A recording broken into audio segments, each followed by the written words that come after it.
ancient synagogue named after the Ari, Rabbi Isaac Luria Ashkenazi, the greatest of all Tzfat Kabbalists who lived here in Tzfat in the 16th century.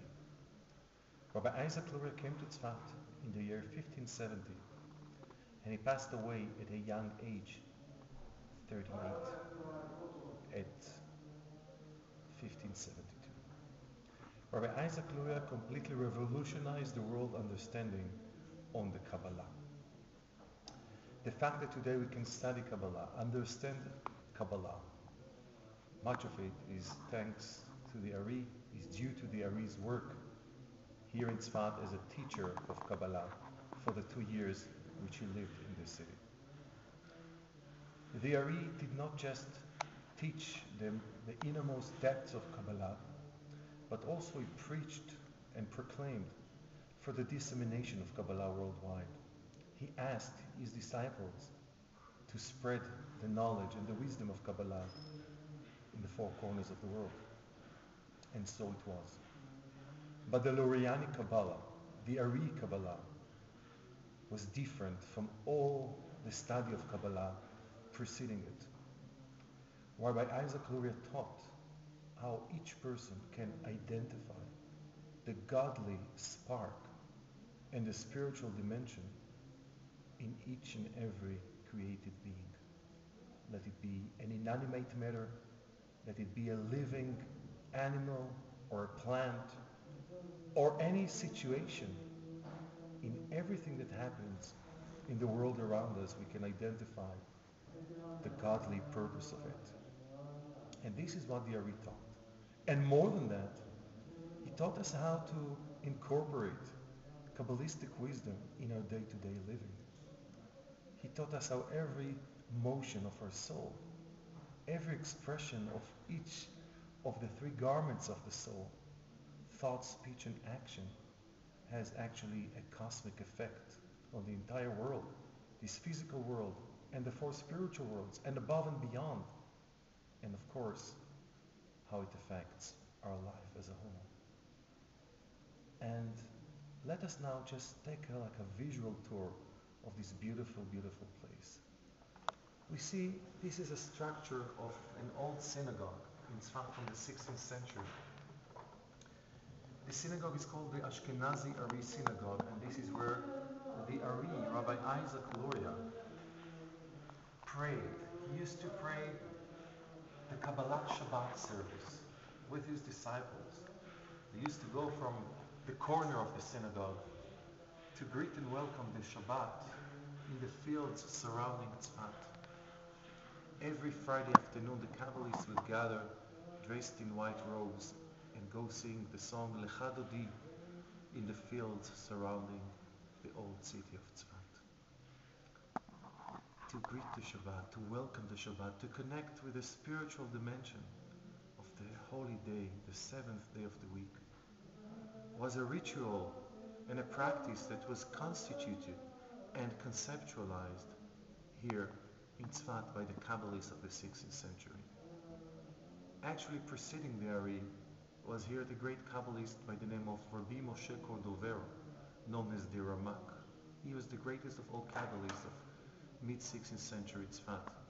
He wrote more than 30 books on the Kabbalah, and together with his brother-in-law, Rabbi Shlomo Levi El-Kabetz, who composed the song, the famous song Lecha Dodi, they taught many students of Kabbalah here in Tzfat the secrets of understanding the godly code of the universe and the godly code of man's soul. Actually, there is a book written by the Ramak Rabbi Moshe Cordovero known as Tomer Devorah, which describes the structure of the soul, the human soul, how it's composed of the 10 divine attributes of the upper worlds, and teaches the person how to live a spiritual, meaningful, and godly life in this world. Kabbalah, the literal meaning of the word Kabbalah, is derived from the Hebrew word Hakbalah, which means parallels, because Kabbalah teaches us how to draw the analogies, how to understand the parallels, the correspondence that exists between the physical world and the spiritual worlds, and how to identify in every physical element its spiritual root in the spiritual worlds.